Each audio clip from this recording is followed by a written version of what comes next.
दोस्तों, स्विट्ज़रलैंड के एक होटल ने स्पेशली इंडियन गेस्ट के लिए एक रूल्स लिस्ट चिपकाई थी। ऐसे रूल्स जो किसी 5 साल के बच्चे को समझाई जाती है। सुनने में बुरा लगता है, लेकिन आजकल इंटरनेट पर ऐसी वीडियो की बाढ़ आई है जहां इंडियन टूरिस्ट की हरकतें देखकर पूरी दुनिया अपना सर पकड़ रही है। ये देखिए, ये नोटिस। स्विट्ज़रलैंड के एक होटल ने डियर गेस्ट फ्रॉम इंडिया लिखकर कुछ ऐसी बातें समझाई जो हमें बेसिक मैनर्स में आनी चाहिए। इस नोटिस को पढ़कर ऐसा लगता है कि जैसे किसी छोटे बच्चे को समझाया जा रहा है।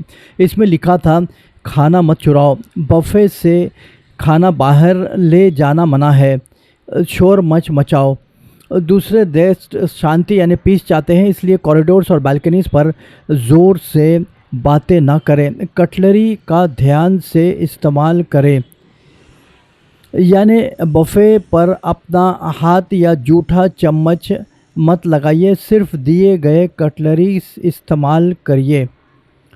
ये सुनने में बुरा लगता है, लेकिन ये रूल्स इसलिए बनाए गए क्योंकि वहाँ के टूर स्टाफ ने इंडियंस को बार बार वही गलतियाँ करते देखा। जब हमें स्पेशल इंस्ट्रक्शन दी जाती है तो समझ लीजिए हमारी इमेज कितनी ख़राब हो चुकी है।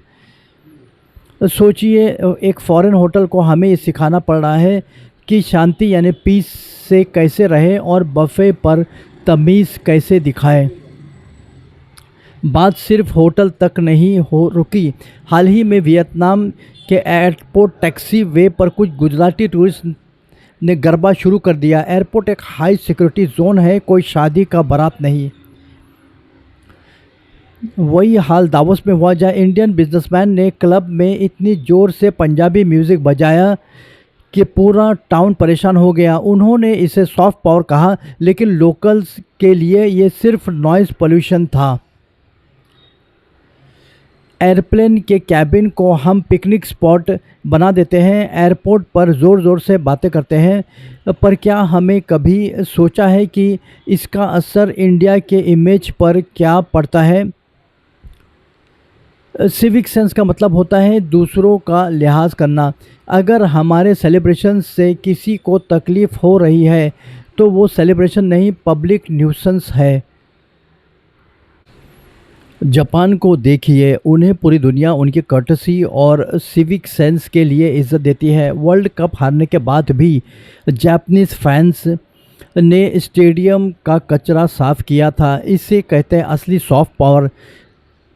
दुनिया उनकी रिस्पेक्ट करती है क्योंकि वो दूसरों की शांति और स्पेस की रिस्पेक्ट करते हैं।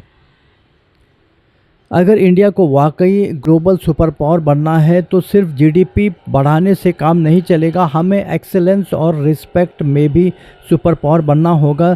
सुपर पावर वो होता है जिसके आने से लोग खुश हो, ना कि डर जाए कि अब शोर शराबा शुरू होगा।